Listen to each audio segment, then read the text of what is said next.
right, let's check some hits. Forgot to chamber the rifle. Part of that was, can you back this one up?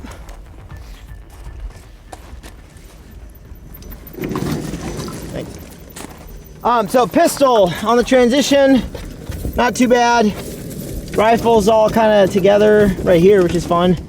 Charlie, I'm kind of counting anything out here. It's Charlie's. Side strafer, I just ran full pistol on the whole thing. And yeah, it's pretty solid actually. I did lead a little bit on this edge right here is where I was holding. And that seemed to pay off pretty good shooting my Glock 17 with an SRO. So, cool little drill. One dude rushing you while this guy comes out and making it work.